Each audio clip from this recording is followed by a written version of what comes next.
Энэхүү танхимд хуран зугалсан эрхэмсэг, ноёд хатагтай мэдээлэл технологи, шуудан харилцаа холбооны салбарын ахмад үеийнхэн хүндэд зочид та бүхэндээ түүхт 95 жилийн ан баярын мэндийг өргөн дэвшүүлье.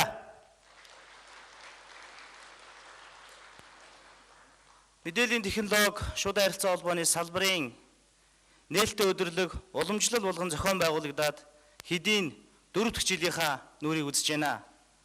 Энэ 4 жилийн хугацаанд бид өнөөдөр юу хийж бүтээвэ? Бид юуны төлөө зориво?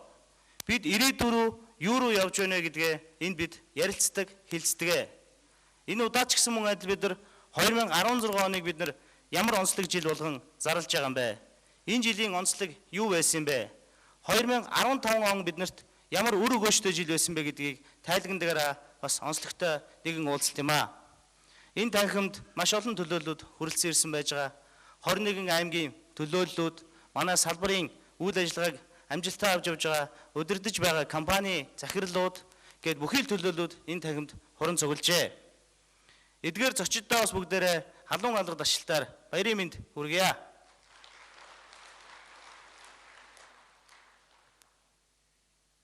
За би нэг өөрөө удирдаад явах юм шиг байна. 2012 он. 2012 онд бид нар стратегийн 7 зорилт гэдэг нэгэн том зорилтыг тавьсан. Энэ зорилтыг тавихдаа бид нар нэг зүйлийг төсөөлж гаргаж ирсэн. Энэ зүйл юу байсан бэ гэхээр монголчууд бид шанаг 7 одыг шүтдэг, түүндээ бид нар бас залбирдаг. Тэр утгаараа бид нар хүнд их ойлгомжтой байх, энгийн байх, тэрэн түвшинд хүрч чадах энэ зүйл дээр томьёолж анх гаргаж ирсэн. Бидний салбарч гэсэн мөн адил огторгүйд агаарт байдаг учраас бид бас үнийг бас бэлэгдэж гаргаж ирсэн. Энэ 7 зорилтыг бид нар энэ 4 жилийн хугацаанд бид хийж хэрэгжүүлье. Энэ 7 зорилтыг 16 онд бид нар хийх ёстой байна гэдэг зорилтыг тавьж анх гаргаж ирсэн. Бидний энэ 7 зорилтын нэгдүгээр зорилт бол үндэсний хиймэл дагуул хөтөлбөр байсан. Үндэсний хиймэл дагуул хөтөлбөрийн хүрээнд бид олон ажлыг амжилттай зохион байгуулж Монгол Улсын ерөнхий сайдын дэргэд үндэсний зөвлөлийг байгуулж энэ зөвлөлийн хийсэн ажил дээр үндэслэж Монгол Улс үндэсний хиймэл дагуулаа хөөргөх бодлогын баримт бичгээ босруулж үндэсний аюулгүй байдлын зөвлөлд хүртэл хүргэж чадсан байж байгаа. Одоо бид зөв шийдэл, зөв тэмүүллийг хүсэж байгаа. Гаргаж ирсэн зөв шийдэл нь биднийг ирээдүрөө хөтлөх бас нэгэн том зүйл болох учиртай. Үндэсний аюулгүй байдлын зөвлөлөөс гарах энэ шийдвэрүүд бол Монгол Улс хиймэл дагуултай болох хэсэг тухай асуудал юм аа. Тийм учраас энэ зүйл биднийг удахгүй шийдвэр нь гарч бидний энэ хийсэн ажил үр дүнгээ өгнө гэдэгт итгэлтэй байна.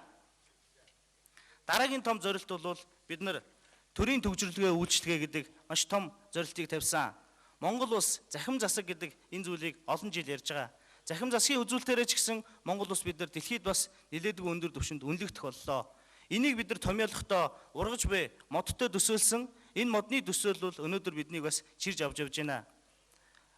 Захим засаг гэдэг энэ зүйл, захим гэдэг энэ зүйл бол өөрөө амьд байгаль юм гэж байгаа.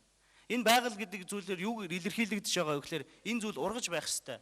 Жимс нь өөрөө эрүүл байх ёстой, аюулгүй байх ёстой, хүнд ойрхон байх ёстой, ил тод байх ёстой. Энэ үндслээр бид нар энэ захим засгийн модыг анх зурж исэн. Энэ мод маань өнөөдөр амжилттай ургаж маш олон жимсийг өгсөөр байна.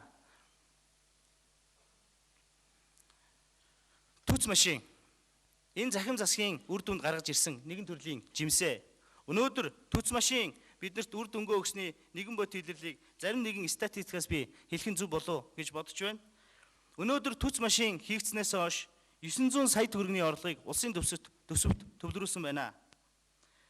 17 үйлчлэгийг бид нар түц машинаас өгч эхэлсэн байна. Нэг иргэн түц машинаас үйлчлэгээ авахд үйлчлэгээ тутамдаа 100 минутыг амьдралынхаа алтан цагаас хэмнэн чадж байна. Өнөөдөр бодит тоогоор Дэлхийн банкнаас гаргасан судалгаагаар төрийн үйлчлэгийг авахд гардаг зардлыг өнөөдөр үйлчлүүлж байгаа хэрэглэгчийн тоотой харьцуулахад 18 тэрбум төгрөгийг бид нар Монгол Улсын иргэний карманаас хэмнэн чадсан байна. Өнөөдөр давхарцсан тоогоор түц машинаар 1 сая 800 мянган иргэн үйлчлүүлчихэд байна. Энэ бол бодит утгаараа захим засгийн хэрэгжүүлсэн төслийн үр дүн болж чадсан юм аа. Дараагийн нэг төсөл бол мэдээж төрийн үйлчилгээний захин систем. Бид түц машин дээр иргэн таныг очиж үйлчилгээ авах боломжийг гаргаж өгсөн. Тэгвэл дараагийн боломж нь та өөрийнхөө ашиглаж байгаа лаптоп, суурин компьютер, гар утсаараа дамжуулан төрийн үйлчилгээ авах боломжийг мөн бид бүрдүүлж чадсан. Засаг цэг MN гэдэг веб хуудасаар дамжуулаад өнөөдөр монголчууд бид нар төрийн 25 үйлчилгээ авах боломжийг бүрдүүлсэн.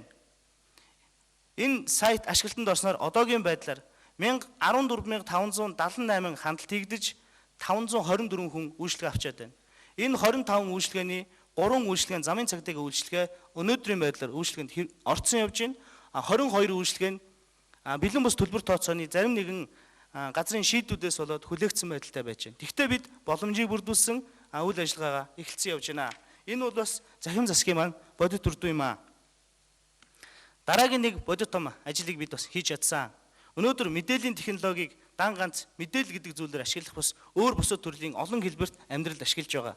Мэдээллийн технологигүй ямар ч зүйл үгүй болсон. Түүнийг нэгэн жишээ бол гамшигын авилыг амжиж анхааруулах системийг бид нэвтрүүлж чадсан. Энэ системийг нэвтрүүлснээр Монгол улс олон улсын түвшинд үнэлэгдэх бас нэгэн том үзүүлэлт хийж чадсан. Монголчууд бид зайлшгүй аюулаас өрсөн сэргийлэх боломжийг бүрдүүлснээр бас мэдээллийн технологи бидний амьдралд хэр ойрхон байгаагийн бодит жишээг харуулж чадсан. Төрийн үйлчилгээнд олон саад бэрхшээл байдаг. Түүнийг нь бас үл ойлгочих зүйлүүч байдаг. Түүнийг нь арилгах бас нэгэн төрлийн систем бол замын цагдаагийн бэлэн бус торгуулийн систем байж чадсан. Энэ систем нэвтэрснээр өнөөдөр торгуул цэг MN веб хуудсанд 1.8 сая иргэн хандсан байна. Энэ бол харин торгуулсан тоо биш шүү. Энэ хандсан тоо. Энэ юуг илэрхийлж байгаа вэ гэхээр би ер нь үйлдэл гаргасан байна уу? Би юм зөрчиж үү? Би хууль зөрчиж үү гэдгээ иргэн хардаг болсон. Энэ нь өөрөө бас бидний хийж бүтээсэн ажлын маш том үр дүн болсон. Дээрээс нь төр иргэн хоёрыг бодитоогоор харилцах ил тод байх маш том боломжийг нь бүрдүүлж өгсөн ийм том ажил байсан. Бусад төрлийн байгууллагууд ч гэсэн биднийг бас даган өнөөдөр мэдээллийн технологийн энэ том давалгаанд нэгдэж чадж байна. Одоогийн байдлаар Монгол улс төрийн байгууллагуудаас 71 үйлчилгээг бас захимжуулаад байна. Энэ бол бас мэдээллийн технологийн салбарын бодит үр дүн бид өшөө цаашаа хөгжиж байгаагийн нэг том илэрхийлэл юм аа. Би энэ удаагийн гарч ирэлтээр зөвхөн 2012-оос 15 оны хэсгийг ярьж байгаа. Дараагийн хэсгээр би 16 оныхоо төсөөллийг ярих учраас тэн дээр бас яг энэ хэсгээр ярих зүйлүүд олон байгаа. Бидний энэ хийсэн ажлыг дэлхий бас бодитоор үнэллээ.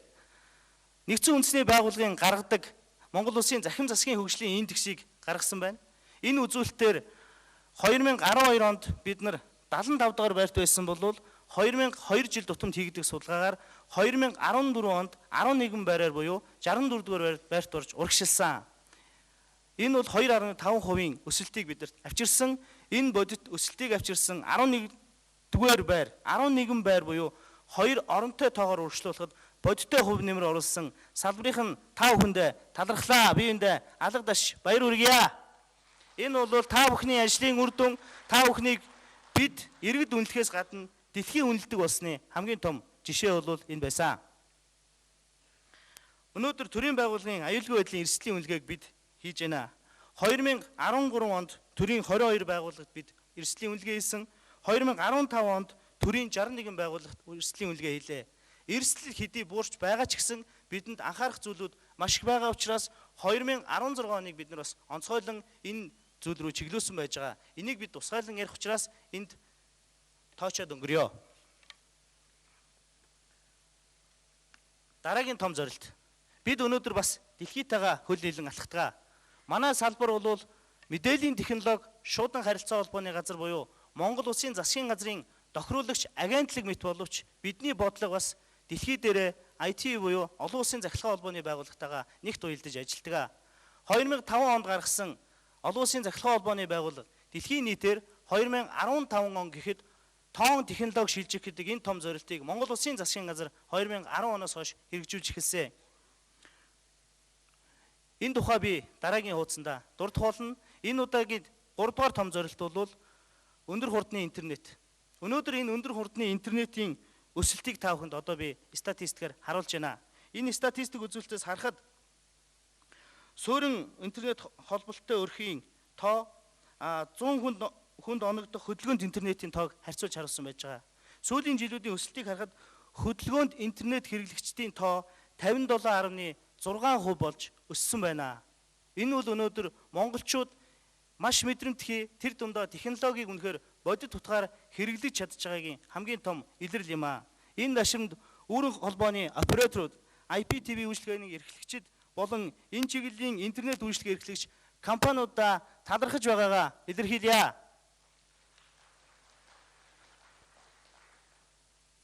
Дөрөвдүгээр том зорилт миний түрүүн дурдаад өнгөрсөн тоон телевиз байсан. Өнөөдөр монголчууд бид энэ тоон телевизийн төслийг маш амжилттай хэрэгжүүлж бодит үр дүнгийн үзлээ. Монгол улс өнөөдөр тоон технологид бүрэн шилжиж чадлаа. Энэ технологийн шилжилтийг хийхэд бодиттой хөв нэмэр оруулсан төслийг гүйцэтгэгч компаниуд болон төслийг хамтран гүйцэтгсэн радио телевизийн үндэсний сүлжээ мөн Монгол улсад үйл ажиллагаа явуулж байгаа бүхэл телевизийн хамт олондоо талархаж байгаагаа илэрхийлье.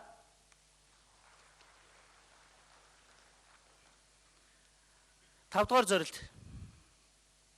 Тавдугаар зорилт бол бас нэлээд сонирхол татсан цаг үеэ болсон маш мэдрэмтгий гэж хэлж болох нэгэн зорилт байсан. Энэ бол оюуны бүтээмж өндөр цалинтай ажлын байр гэдэг тавдугаар зорилт байсан. Энэ зорилтын хүрээнд бид нар бас нэлээдгүй олон ажлыг хийж гүйцэтгэж өнөөдөр үр дүнгээ өгч цаашид үргэлжилж байна. Мэдээллийн технологийн инженерийн шалгалтыг монголчууд бид өөр дээрээ авч хэвссэн. Дээрээс нь мөн Япон улсын IPTech гэдэг шалгалтыг монголчууд бид бас өөрийн улсдаа авч эхэлсэн. Ингэснээрээ Монголын инженерүүд мэдээллийн технологийн салбартаа хэрхэн үр дүнтэй ажиллах вэ гэдгээс гадна өөрсдийгөө олон улсын түвшинд үнэлүүлэх боломжийг бүрдүүлээд ажиллаж байна. Ингэснээрээ бид бас дэлхийн хэмжээнд өрсөлдөх маш том боломжийг үүгээр бүрдүүлж өгсөн. Статистикаас харахад мэрэгсэн инженер 117, зөвлөх инженер 130 байна. Ингээд мэрэгсэн инженер, зөвлөх инженерүүдтэй бас амжилт хүсье. Эдгээр хүмүүс бол Монголыг бас цаашид авч явах толгойнууд олон салбарынхаа хүмүүсийг төлөөж байгаа хүмүүсээ. Бид эдгээр хүмүүст бас нэлээдгүй ач холбогдлыг өгч цаашид бодлогын түвшинд мэдээллийн технологи шуудан харьцаа холбооны газраас хэрэгжүүлж байгаа бүхий л төсөл хөтөлбөрүүдэд дэмжлэг авдаг, зөвлөх үйлчилгээг нь авдаг. Дээрээс нь тэдний тодорхойлолтоор аудит хийлэгдэг энэ схем рүү оруулж байгаа. Ингэснээрээ бид бас оюуны баялагийг үнэлдэг энэ схем рүү явж байна. Мэдээллийн технологийн салбарын хүний нөөц энэ дээр бас мөн дурддагдж байгаамаа. Мэдээлэл харилцаа холбоо технологийн салбарын нийт ажлагчид 17.8 мянгад хүрлээ. Энэ Монгол улсын нийт ажлагчдын 1.6% болж байна. Энэ маш өндөр тоо мэт боловч өнөөдөр төрийн байгууллагатай харьцуулахад бас хангалттай бос байна. Зарим нэгэн зүйлийг дуртахад төрийн байгууллагын 100 ажилтнанд мэдээллийн технологийн 3 мэрэгчлэлтэн, 1000 ажилтнанд мэдээллийн аюулгүй байдлын 2 мэрэгчлэлтэн ноогдож байна. Тийм учраас төрийн байгууллагын хувьд авч үзэх юм бол бид бас энэ хүний нөөцийг цаашид өшөө нэмэгдүүлэх, чадварчуулах асуудал бол анхаарлын төвд байна гэж энэ статистикаас харагдаж байгаамаа. Тийм учраас энэ чиглэл мэдээллийн технологи, шуудан харилцаа холбооны салбар, бодлогын түвшинд анхааран ажиллах болно.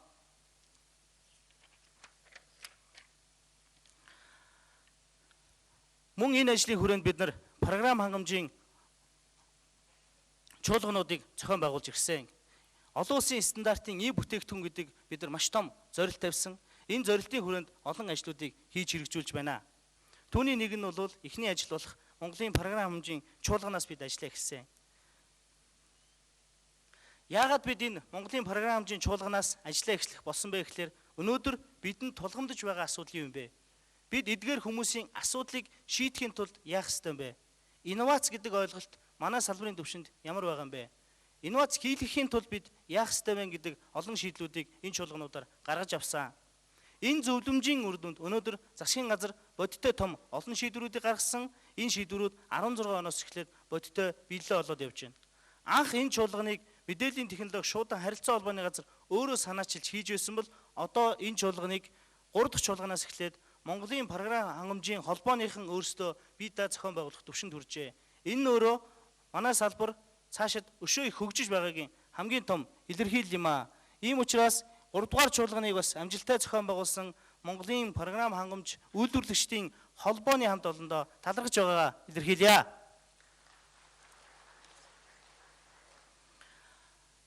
Бид програм хамжийн чуулганаас гарсан маш том үнэтэй саналууд түүн дээр тулгуурлаж нэгэн зүйлийг санаачилж хийлгсэн. Энэ бол Монгол толгой Silicon House. Бид нар Сан Францискогийн Silicon House-ын тухай маш их ярьдаг. Түүнд очиж үзэх тухай, тэнд очиж компани гаргах тухай ярьдаг байсан. Тэгвэл энэ бол яриа биш болсон. 2015 оны сүүлдээр бид нар Alchemist гэж компанийг хөтөлбөрийн дагуу Silicon House-д гаргасан. Өнөөдөр тэдгээр компани үйл ажиллагаагаа Сан Францискод амжилтаа явуулаад эхэлсэн байгаа. Хөтөлбөрийнх нь хугацаа бол энэ 1-р сард дуусж байгаа. Тэр компани бол маш их богц дүүрэн ирнэ гэдэгт бид нар итгэлтэй байж байгаа. Дан ганц цаашдаа бид нар гадагшаа явах биш, дотооддоо өөрсдөө лабораторид, орчин үеийн стандартын лабораторид үйл ажиллагаа явуулдаг энэ зүйлийг бий болгох ёстой гэж зорьсны үр дүнд Монгол Улсын засгийн газрын дэмжлэгээр бид нар Монгол толгой Silicon House-ыг бүтээж чадлаа. Өнөөдөр энд үйл ажиллагаа явуулж байгаа инкубатор компаниуд олон улсын стандартын дагуу шинжлэгдсэн өрөөнд шинэ кабинетэд, шинэ лабораторид үйл ажиллагаа явуулж байна. Эндээс бид нар Монголыг ирээдүйд авч явах шинэ програмууд, олон шинэ зүйлүүд төрөн гарна гэдэгт итгэлтэй байгаа. Эдгээр инкубатор компани хамт олондоо болон нийт үйлчлүүлэгчид нь бүгдээрээ амжилт хүсье.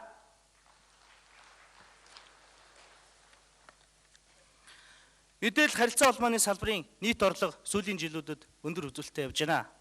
Хамгийн сүүлийн жишээ хэлэхэд 2015 оны хагас жилийн дүнгээр 526 тэрбум төгрөгийн хөрөнгө оруулалт хийгджээ. Энэ өөрөө тоон утгаар авч үзэх юм бол манай эдийн засгт оруулж байгаа бодиттой үр нөлөө. Цаашид энэ зүйлийг бид өсөн нэмэгдүүлэх боломжтой. Дан ганц уул уурхай биш, оюуны баялаг, шахавчгүй нөөцөөрөө бид энэ салбарыг тэтгэж цаашид Монгол улсад үнэтэй хувь нэмэр оруулах боломжтой учраас мэдээллийн технологи шуудан харилцаа холбооны салбарын үе үеийн удирдлагууд энд ажиллаж байгаа компани захирлууд, CEO-нууд бүгд үүний төлөө явж байгаа гэдэгт би итгэлтэй байна. Үүний төлөө бүгдээрээ хамтдаа зүтгэх болно. Ирээдүйд Монголыг Чингис хаан гэдэг зүйлээр ярьдаг байсан бол дээрэс нь бас Чингисийн хүүхдүүдийн оюун ухаанаар нь ярьдаг цаг ирнэ гэдэгт би бас итгэлтэй байдаг.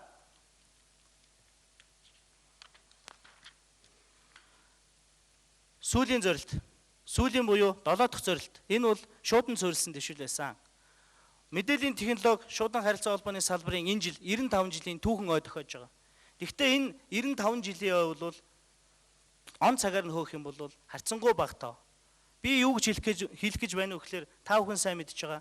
Түүхэн улбаагаар нь авч үзэх юм бол монголчууд бид Чингис хааныхаа үеэс эрт идүүгээс шуудангийн харилцааг хамгийн төгс хөгжүүлсэн, хамгийн зөв схемийг гаргасан ард түмэн байсан.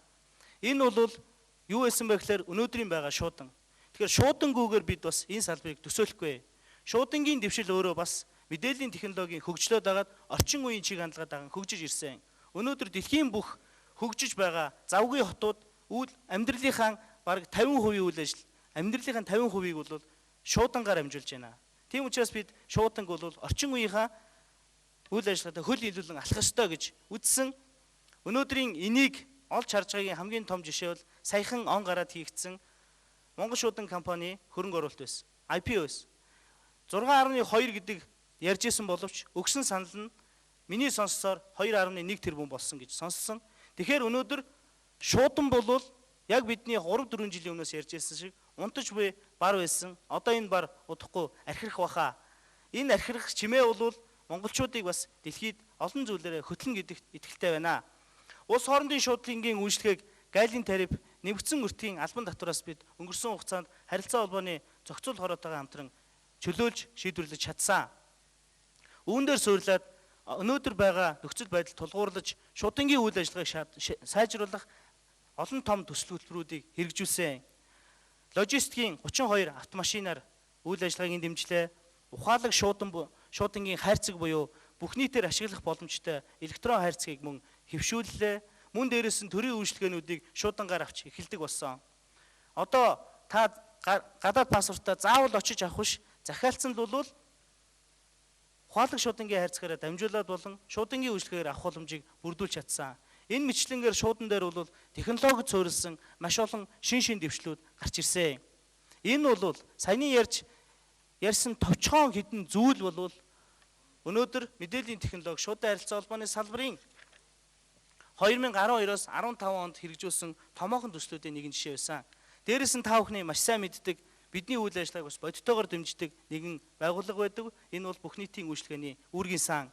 Нэгэн слайдээр та бүхэнд товчлон харуулхад өнгөрсөн 3 жилийн хугацаанд бид амжилттай олон төслүүдийг хэрэгжүүлсэн. Түүний нэг нь та бүхэн сайн мэдж байгаа. Алтан булгаас замын үүд хүртэлх 1008 км А зам дагуух 3G тасралтгүй сүлжээг оруулж чадсан. Ингэснээр энэ 3G сүлжээгээр дамжуулаад аюулгүй байдлаас эхлээд маш олон бодиттой хувь нэмрийг оруулж байна. Одоо энэ оператор дээр нэмнээд бусад операторууд үндэсний national roaming-ийг хийхэд бусад операторууд орох боломжийг бид бүрдүүлж өгсөн. Үүрэн холбооны үйлчилгээний 104 цэг нэвтэрсэн байна. Интернетийн цогт үйлчилгээ үзүүлэх үйлчилгээ 118 суманд нэвтэрсэн байна. 24 суманд 25 метрийн холбооны цамхаг, 7 суманд харилцаа холбооны хээрийн сайт, Дарганг суманд 1 цагийн үйлчилгээний төвийг өнгөрсөн 3 жилийн хугацаанд хийж хэрэгжүүлжээ. Энэ үүргийн сан бол бодит утгаараа хуулийнхаа дагуу үйл ажиллагаа явуулж байгаа бодиттой нэгэн сан. Энэ үйл ажиллагаа үүргийн сангийн хүчинд бол аслагдсан газар амьдарч байгаа олон иргэн мэдээлэл харилцаа холбооны салбарын үйлчлэгээ хүртэх боломж нь бүрдэж байдгаараа их чухал ач холбогдолтой юм а. Өнгөрсөн 3 жилийн хугацаанд эдгээр том төслүүдээс тоочж хэлэхэд эдгээр зүйлүүдийг хамтран хэрэгжүүлсэн салбарын нийт хамт олондоо бие бүрэлдэхүүндээ дахин талархаж байгаагаа илэрхийлье.